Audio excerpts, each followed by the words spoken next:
They laughed when she first started laying the stones, and not just a chuckle behind a collar, but loud, slow belly laughs that carried over the cold hills like gunshots. Some even came to watch her build, just so they could shake their heads harder in person. A pregnant woman, newly widowed, out past Bitter Hollow Ridge, stacking rocks into a circle like she was about to call down spirits. No chimney, no corner for a stove, no logs, no scents, just stone and more stone. But the deeper the frost bit the valley, the more folks stopped laughing, because while their walls groaned and roofs cracked from the cold, her strange little house glowed orange from within like a lantern stuck in a snowbank. But before it held warmth, it held grief. Her name was Helen Rourke, and no one in Three Pines would have expected her to last the winter. When she rode into town behind her husband's coffin, belly swollen under a black coat, most assumed she'd pack up and head east again, back to wherever she'd come from, back to family, but she didn't. Instead, she rode back out with a sack of tools and a wagon load of river stones. Bought 'em off a creek fisher who used them for lining fire pits, paid with a silver locket. Folks didn't forget that part either. Helen's husband, Seth, hadn't been a foolish man. Everyone said so. Good with horses, good with lumber, built their first shelter together from pine logs and dried earth. But it had burned. Sparks from a firebox caught the rafters, and the place went up in a flash while he was still inside. Helen barely got out. Her voice had been hoarse for weeks after, not from smoke but screaming. She hadn't spoken much since, but when she did, she said the cold wouldn't take her. Not like that. Not like it took Seth. The cabin she'd started building a few weeks later looked nothing like anything around it. Instead of squares and corners,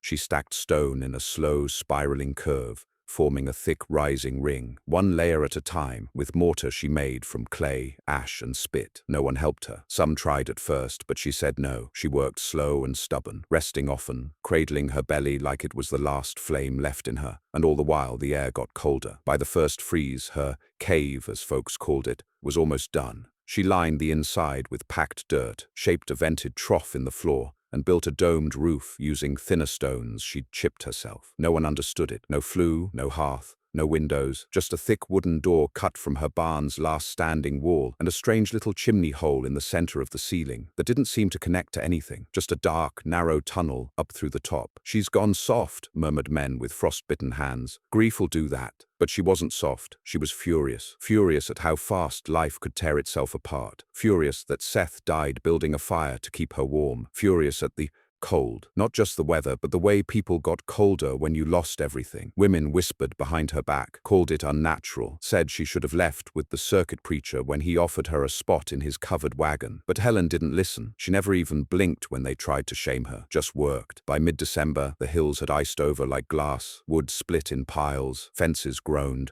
pipes cracked. But Helen's roundhouse sat squat and firm, half covered in snow, and by then she'd vanished into it completely. No one saw her after the last snowstorm hit. Some thought she'd died inside. No chimney smoke, no footprints out. But then came the thaw, and something strange happened. As other homes stayed icebound, her door flung open in the middle of a windstorm, and out stepped Helen, not half-starved and frozen, but alive, cheeks pink, breath warm, even her boots dry. She didn't say a word to the men watching, just walked into the woods with a shovel and a pail. People started to wonder. It wasn't long before curiosity turned to confusion, then envy, because some kids swore they saw flickering orange light behind the stone walls. One swore he felt warmth just walking near the back of her house, like a smithy fire, he said, teeth chattering from the rest of the walk home. The truth was uglier than any of them knew. Inside the house, Helen hadn't built just for warmth. She built for survival. The stones weren't just walls. They were thermal mass. She'd read about it once in a back issue of Scientific Farmer that Seth brought home from town. A technique from the desert. Thick, round stone walls that held the day's heat and bled it back out at night. She'd buried a fire pit at the center, down in a trench below the floor,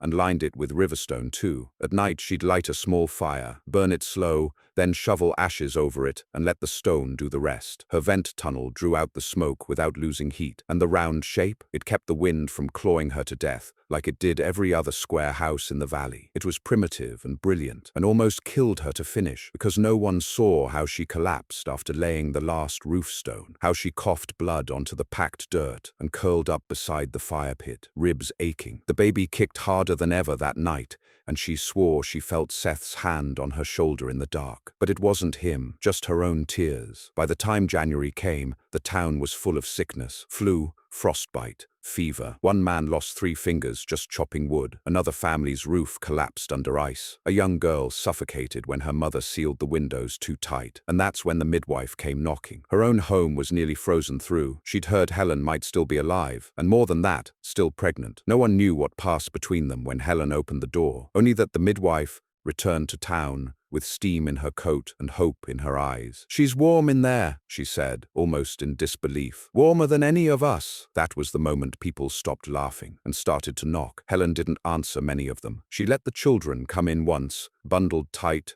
trembling from the cold, and let them sit on the floor to thaw their boots. They stared at the round walls, ran their hands over the warm stones. Some thought she was a witch. One girl said it felt like summer under the earth. But Helen just knelt by the fire pit, silent, belly full, eyes tired. But the warmth couldn't stay a secret. Not in that valley. Not in a freeze like this. Word spread fast. Some came begging for advice. Others came jealous. One man accused her of hoarding coal, said she must have stolen it from the smithy's stockpile. Another called her unnatural and claimed she'd made some dark bargain to keep warm. She didn't argue, she didn't explain, she just closed the door. But it wouldn't hold forever, not when a family of 5 tried to sleep in their barn, and the baby froze before dawn. Not when a woman miscarried in her bed because the ice cracked her water basin in the night. And not when the sheriff himself came riding up to her ridge, scarf frozen to his beard, asking for help. She let him in. But what he saw wasn't comfort. He saw a woman barely able to stand, still glowing with sweat and fever from her own struggle. Hands raw, voice hoarse, but the room was warm. The floor radiated heat like a sunken stove. The air was dry, and the stones still gave off breath like they remembered fire. The sheriff took off his hat,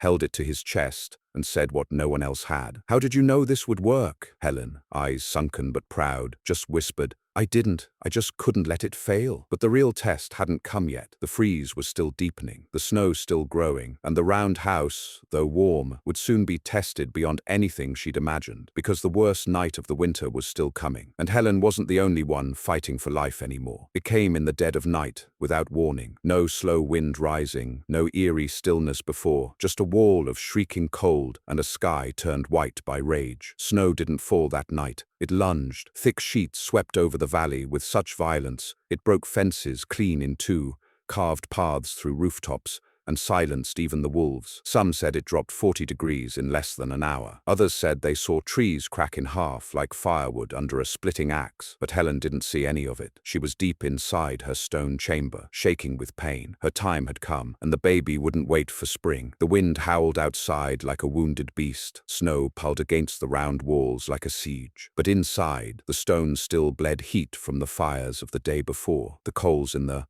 fire pit were buried under ash and warmed the floor like a quiet heart still beating beneath the earth. Helen was on her knees, one hand gripping the dirt, the other braced on her belly. Sweat dripped down her spine, even as the storm outside froze everything it touched. And she was alone, again. She didn't cry out. She hadn't cried in weeks. There was no one left to cry to, no husband to hold her hand, no family to pace the room, only the breathless silence of stone, the aching pulse of her body, and the memory of Seth, not as a ghost or comfort, but as a hollow that once held warmth. And now her child pressed forward with a force that tore through the ache and left nothing but urgency. But outside, something else stirred. At the edge of her ridge, 2 children stumbled through the dark, one dragging the other, barely visible in the blizzard. The older boy, maybe 8, was limping, scarf frozen stiff, dragging his younger sister by her wrist. Her face was blue, mouth open, not breathing. They'd tried to get to their uncle's place before the cold hit, but the storm came too fast, too sharp. The boy had heard someone say the stone house up on Bitter Hollow Ridge stayed warm, that a woman there had fire under the floor. So he ran, or tried to. Every step felt like walking on knives. Helen never heard them knock. She was too deep in pain, gripping her shawl between her teeth to keep from screaming. But the storm pounded so hard against the stone walls, it shook the door on its hinges, and somehow, through it, a hand found the latch. The boy, frostbitten and delirious, shoved the door inward and collapsed onto the floor with his sister. Warmth wrapped around them like a blanket. The girl gasped. Her chest heaved once, twice. Her eyes fluttered open,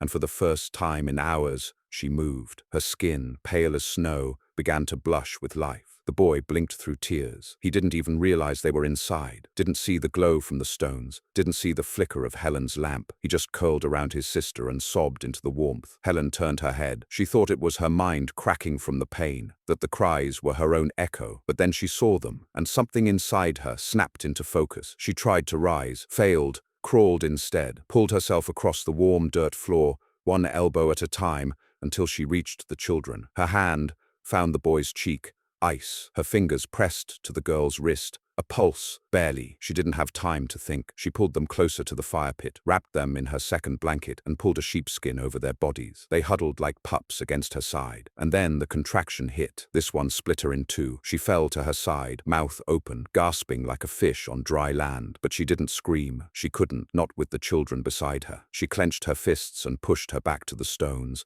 trying to remember the rhythm the midwife had shown her. But it had been months since she'd seen another woman, and she was more alone now than ever. Outside, the storm thickened, trees fell, a barn roof collapsed down the hill, ice crawled up window frames like a living thing. A man froze to death just trying to cross the road between his home and his neighbors. Inside the stone circle, time bent. The boy stirred first. He tried to sit up, but his legs wouldn't respond. He blinked into the dim light and saw Helen, lying on her side, one hand clenched around a rag, the other gripping the fire pit's edge. Her breath was fast and shallow. He didn't understand. He thought maybe she was sick, maybe she needed help, but there was no one left to help, so he did what he could. He crawled to her side and put his small hands on her shoulder. "You okay, miss?" he whispered. Helen nodded, not because it was true, but because he needed it to be. "Can I help?" She shook her head, then a pause, then a nod. She pointed to a pile of logs by the wall. The boy scrambled. His feet didn't work, but his hands did. He dragged a log across the floor, pushed it into the pit, knocked loose the ash and blew on the coals until they glowed. The flame jumped. Heat swelled. The stones drank it in. Helen groaned. The baby pressed down, lower, harder, like it knew the hour was now or never. She rolled onto her knees and braced against the boy's shoulder. He didn't flinch, just sat there, holding her steady, like it was something he'd done 1,000 times. "You need me to get someone?" he asked. She shook her head. No one would make it in this storm. The girl was sitting up now. She'd stopped shaking. Her cheeks were red. She crawled beside Helen and clutched her hand, said nothing, just held on. Helen looked at them, two strange children in her stone house, eyes wide, hands warm, and her own child about to enter the world. She felt her whole body tremble, but not from fear, from purpose. She was not going to die, not tonight, not in front of these children, not in the warmest place for miles. She gritted her teeth and pushed. The pain tore through her like fire, but she didn't scream. She pressed her forehead to the dirt, moaned low, and bore down. Again and again, hours passed in minutes. Minutes passed like lifetimes. The storm outside never let up, but the house, the round stone house she built with her own blood and grief, held firm. No draft, no ice, just warmth, quiet, light. And then, at last, a sound broke through the silence that no one expected. A cry, weak at first, then stronger. Helen collapsed onto her side, gasping, tears in her eyes. The girl stared, stunned. The boy scrambled forward, eyes wide. Helen reached out, trembling, and drew the child into her arms. A girl, red-cheeked, small, breathing. She wrapped the baby in her last clean cloth and held her close, pressing her forehead to the soft crown, letting the heat of her own body warm the child's. Then, slowly, painfully, she looked at the two children and whispered, "Thank you." They didn't answer. They just watched, eyes big, still huddled beside the glowing stones, not quite understanding what they'd just witnessed, only that they were safe, and that this strange round house had just become something more than shelter. It had become a cradle, a womb within a womb. Outside, the storm didn't end, but inside, time rested. When dawn finally broke, or what passed for dawn in that blizzard, there were no footsteps outside, no visitors, no sounds at all, just wind. But inside the stone house, 3 children and a mother slept together on the warm floor, the fire still glowing, the stones still pulsing with breath. But word would spread. The sheriff returned 2 days later, face blackened with frostbite, hand bound in rags. He knocked 3 times before the door opened. What he saw this time was different. Helen stood, pale but strong, a child in her arms, 2 others at her side. He stepped inside and almost fell to his knees. The warmth hit him like a miracle. He looked around in disbelief. The stones,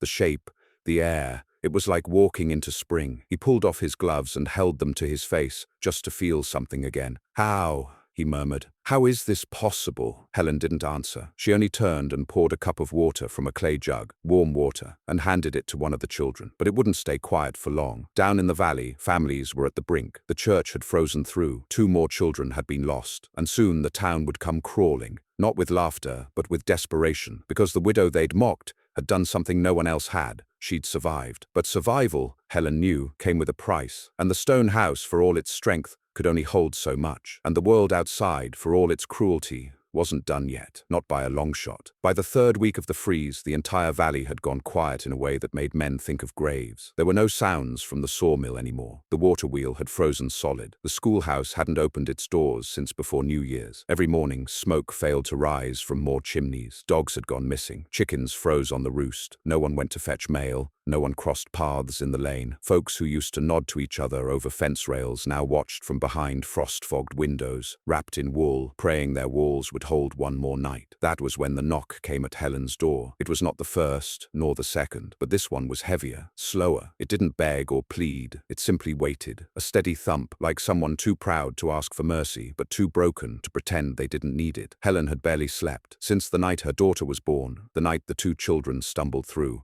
her door, she'd been drifting between exhaustion and sharply primal focus. She nursed in the dark, stirred the coals with one hand, while rocking the baby with the other. The 2 orphan children, Lila and Bram, had stayed. They didn't speak much. They didn't ask to go. They swept the floor, carried small logs, fetched water when the winds allowed. She didn't send them away. There was nowhere to send them, and the stone house had held. Every morning, Helen placed her palm flat against the curved wall and felt it breathe. The warmth rose like a tide, slow but steady, from the fire pit through the walls, through the floor. The shape trapped it. The stones stored it. Her strange, ridiculed design worked better than even she believed. It didn't just stay warm, it stayed alive. She had built a heart, and it beat under her feet. The knock came again, this time more urgent. Bram opened the door. Outside stood Ruth Tenner, the midwife, but not as Helen remembered her. Her coat was torn, her face pale and crusted with ice. She held something bundled in her arms. Her eyes were red. She looked like she'd been walking for hours. "Helen," she croaked. "Please." Helen pulled her inside before the wind could get a word in. Ruth nearly collapsed, her knees folding just as Bram slid a stool beneath her. The bundle in her arms shifted. A cry. Weak, rasping. Helen looked down and saw the baby, no more than a few days old. "His mama died last night," Ruth whispered, still panting. "I stayed, tried to keep him warm. House was colder than a cellar. Firewood ran out. I didn't know where else to go." Helen didn't ask how far Ruth had walked, nor how many she'd seen die already. She took the child, unwrapped the frozen cloth, and pressed the baby against her own, sharing the heat, letting her milk flow to both. Another life, another weight on the stone circle. She glanced around the room. 3 children now, 1 newborn, a fire with only 4 logs left, no more meat hanging, a root basket with potatoes growing soft, and yet the heat pulsed around them. She should have been scared, but something in her had changed. The woman who once lay in ashes had built a fortress of heat and stone. She'd carried fire in her belly, buried grief in mortar, and raised up walls against the storm, and now others were coming. The next night brought 2 more, an old trapper with his niece, both half frozen, the girl's fingers blackening. He said nothing as he knelt near the fire, just held her in his arms and whispered to her about spring. The next morning, 3 more, a woman with twin boys, shaking with cold, their lips blue, their coats soaked from falling through ice in the creek trying to gather firewood. By the end of the week, there were 13 souls inside the round stone house. No one laughed anymore. They brought nothing, just bodies and stories. Some had watched homes collapse. Others had left sick children behind. A man named Ellis wept openly on the floor, saying he'd buried his wife beneath a pile of corn sacks because she froze reaching for the latch. And yet, despite it all, the house held. It was not large, but the circle, no wider than 16 feet across, cradled them all. Each new body added heat. Each breath warmed the air. They lay close, touched shoulders, fed the fire from scraps, shared the last of their food. Helen rationed everything. She scraped soot from the pot to flavor water. She mashed old potatoes with a spoonful of lard. She chewed dried roots into paste to keep the babies fed. And through it all, she moved like stone herself, silent, strong, unyielding, the mother of the fire. One night the air grew strangely still. No wind, no screaming cold, just silence, deep and echoing. Helen knew what it meant, the eye of the storm. She stepped outside for the first time in days, her baby tucked in a sling, and saw the world transformed. Snow reached to the eaves. Trees lay like broken bones. Smoke curled from nowhere, not from chimneys, from collapsed houses still smoldering from desperate fires, lit too close to dry walls. The town was dying. She walked down the ridge, into the heart of 3 pines, holding her child tight, wrapped in furs. People watched from shattered windows, faces pale, bodies wrapped in quilts too thin. They didn't speak, some didn't blink. She knocked on the sheriff's door. He opened, wide-eyed. "Get them up the ridge," she said. He stared. "I can't." "You will," she said, firmer. He looked over his shoulder. Inside, 3 sick men lay curled on the floor. One coughed weakly. A child clung to a ragged shawl. The stove was out. "Now," she said. He obeyed. She moved from house to house, knocked, told them to follow, told them there was room, told them it was real. Some didn't believe. Some thought she was mad. But when the cold returned an hour later, fast and vengeful, they came. They came in 2s, in 4s. Some dragged sleds, some carried their dead. Helen stood at the top of the hill, holding her daughter, and watched them come. By nightfall, over 30 souls packed the round stone house. They didn't sleep. They sat close. They whispered. They fed the fire with boots, with broken crates, with fence rails. They ate the last of the food. They passed children hand to hand, rocking them without words. The floor grew warm, the walls sweated, and in the deepest part of the night, when the wind screamed like it wanted revenge, when the storm struck down into the valley with one last violent cry, the house held. Not one stone shifted, not one crack opened, and in the warmth they sang, not loud, not with joy, but with memory. A hymn, a song from someone's childhood, then another, then more voices, a round of prayer, a lullaby. And in the center of it all, Helen sat, back straight, child asleep against her chest, the fire dancing in her eyes. No one laughed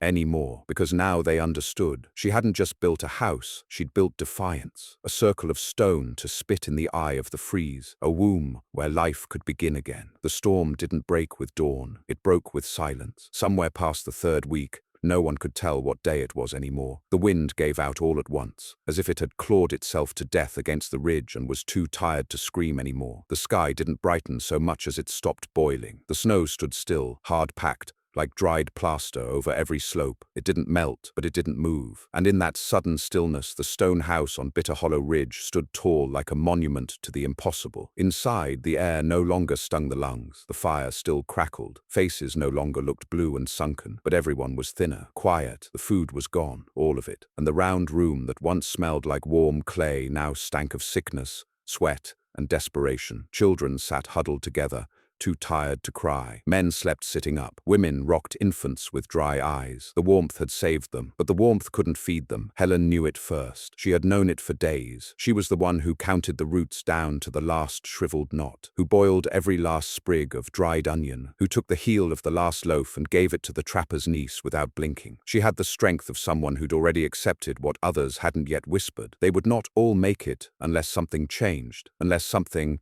or someone, crossed the white world and brought help, and no one else could do it. They'd taken to calling it the hearth house, not as a joke but as reverence. There was no hearth in the usual sense, no chimney and no fireplace like the cabins down below, but it breathed warmth even as the valley died. And in the hearth house, Helen had become more than a widow. She had become something older, the kind of figure you tell stories about and forget were once real. She didn't ask for that weight, but she wore it, not for pride, for the baby pressed against her ribs, for the children who slept against warm stones, and for the half-starved men who still looked at her like a compass in the dark. It was Bram, the boy who'd arrived on that first blizzard night, who broke the silence. "We need food," he said softly. He didn't cry. He just looked at her. Thin arms, hollow cheeks. His sister hadn't spoken in a full day. They both curled near the fire pit, their faces glowing with heat but empty of energy. Helen didn't speak at first. Her lips were cracked. Her milk had slowed to nearly nothing. Her daughter nursed weakly, then whimpered. Helen held her tighter, rocked her, kissed her brow, and then she stood. The room didn't react, not at first, but as her shawl swept over her shoulders and her boots scraped the floor, heads began to turn, slowly, one by one. "What are you doing?" the sheriff asked from his place near the wall. She wrapped the baby in 2 layers of cloth and handed her to Ruth, the midwife. Then she looked at the door. "Helen," Ruth whispered. "You can't." But Helen was already pulling on her coat. The trapper, who hadn't spoken in days, rasped, "No one's crossed the high trail since January. Even the mules froze standing. "I'm not looking for the trail," Helen said. Her voice was low, final. "There's nothing left to find," someone else murmured. "You'll just disappear like the rest." Helen looked at them all. 32 faces. Most had been strangers weeks ago. Now they were her people. Not by blood, not by choice, by fire, by storm. "There's a dry cache," she said at last. "Seth and I built it, before the fire, up in the western hills, past Widow's Notch, buried under stone. We kept it for bad seasons, never touched it." No one spoke. "You won't make it," Ruth whispered. "I built this house," Helen said. "I made it warm when every man's fire went out. I can cross a hill."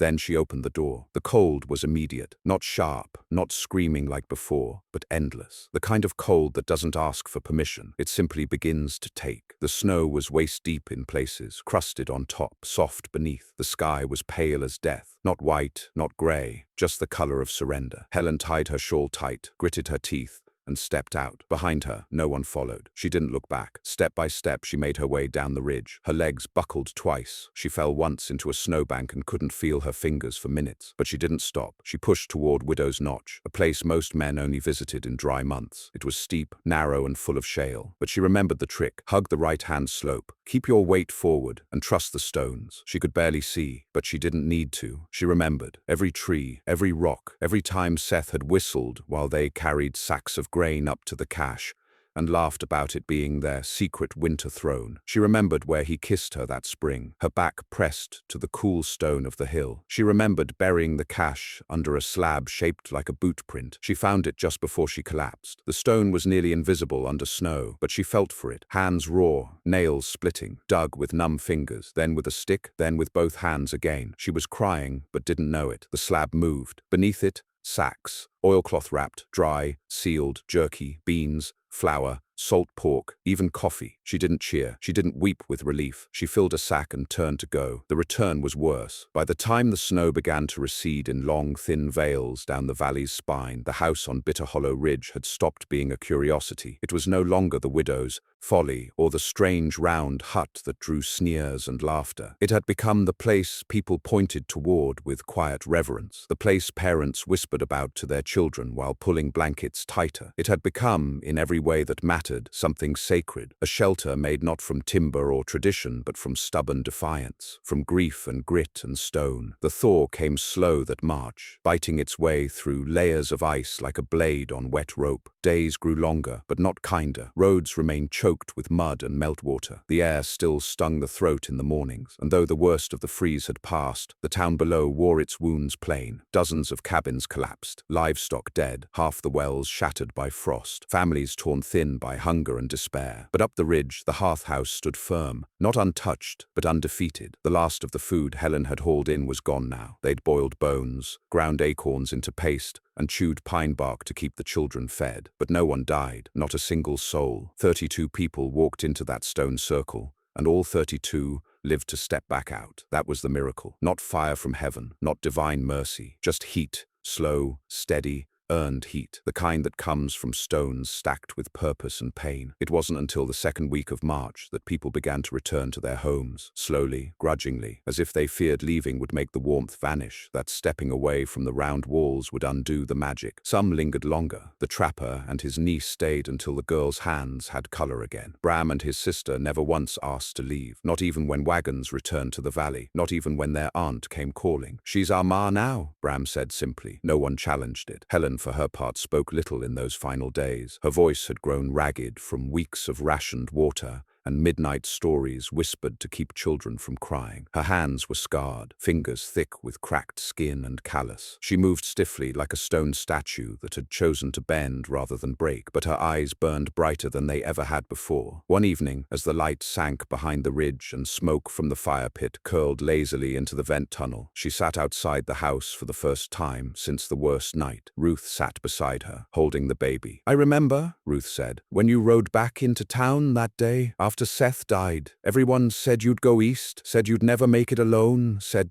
Helen didn't look at her. "They were right," Ruth blinked. "What?" "I didn't make it alone," Helen said. She gestured behind her, not to the house, but to the people inside, the girl sleeping by the stones, the boy who now split firewood with practiced rhythm, the half-dozen women boiling pine needles into tea, the quiet older man who whittled spoons for the children. "They held me up," she said softly. I just kept the walls from falling. Ruth looked down at the baby. You kept them alive, Helen. Helen smiled, faint, lopsided. No, she said. They did that. I just made it warm enough to matter. She stood slowly, joints popping, and turned to face the hearth house. It didn't look impressive from the outside, just a low, round dome, mottled with soot and streaked with snowmelt. No windows, no decoration, a patchwork roof of stone and earth. The kind of thing men in town still didn't understand, even after all this, but it had done something no cabin in the valley had managed. It had held. She stepped inside. The warmth wrapped her instantly. Familiar, alive. She saw Bram sleeping by the fire pit, arms around his sister. The girl stirred in her sleep, muttered something soft. She smiled. She sat beside the fire and closed her eyes. Later that week, men from town came riding up the ridge. Boots clean, hands full of plans. They had questions. They wanted to know how it worked, the design, the build, the strange heat that never left. One man from the mill scribbled notes in a ledger. Another tried to take measurements. A third brought his wife, who eyed the walls with a look somewhere between awe and envy. Helen didn't offer much. She pointed, answered short when asked. Let them talk. The sheriff stood by her side as the men circled, watching them like they were poking at a sleeping bear. You know, he said, they'll all try to copy this now. Helen nodded. They'll get it wrong, he said after a beat. I know. He looked at her. Why didn't you tell us how it worked? Why it worked? She watched her daughter crawling toward the wall, reaching for the warmth that radiated like a sun through stone. Because no one would have listened, she said. Not when I still had dirt under my nails and a womb full of grief. The sheriff looked down, said nothing. A few days later, the families who'd stayed longest packed their things. The trapper took the girls south. The twin boys left with their aunt. Ruth went back to town, though she returned often, always carrying herbs or broth or extra thread. By April, only 4 people remained in the hearth house. Helen, her daughter, Bram, and Lila. Spring came late, but it came. The valley thawed, trees budded, roads turned from mud to dust, and life began again, piece by piece. But something had shifted in the bones of that place. People stopped talking about the roundhouse with skepticism. Some asked Helen to help them build their own. A few tried. Most failed, because it wasn't just the stones, it was the way they were laid, the curve, the weight, the purpose, and no blueprint could capture what Helen had poured into that circle. One warm May morning, Helen carried her daughter into town. The child was healthy, laughing, eyes wide and bright. She wore a dress stitched from the scraps of old shawls. Bram walked beside them, holding a sack of potatoes. Lila clutched wildflowers in one hand and a carved spoon in the other. They walked through the town that had once pitied them, laughed at them. Now doors opened in silence. Men touched the brims of their hats. Women nodded slowly, eyes full of something they couldn't quite say. Not respect, not yet, but something close. She passed the church, the schoolhouse, the bakery. No one spoke, but every person watched, because they all knew this was the woman who had survived the storm. This was the woman who had built her own womb of stone. This was the woman who had kept the fire alive, not just in the pit, but in the hearts of 32 souls who would have otherwise perished. That night, back at the hearth house, Helen lit a new fire. Bram chopped the wood. Lila swept the floor. The baby laughed in her cradle. Outside, the stars burned like tiny suns, scattered across the cold blue-black sky. The valley stretched quiet and wide below, and in the house that no one believed in, the house they all once mocked, warmth pulsed through the stones once more, slow and steady, like a heartbeat under earth. Not from coal, not from magic, but from the will of a pregnant widow who refused to die. And in the end, that was all it took.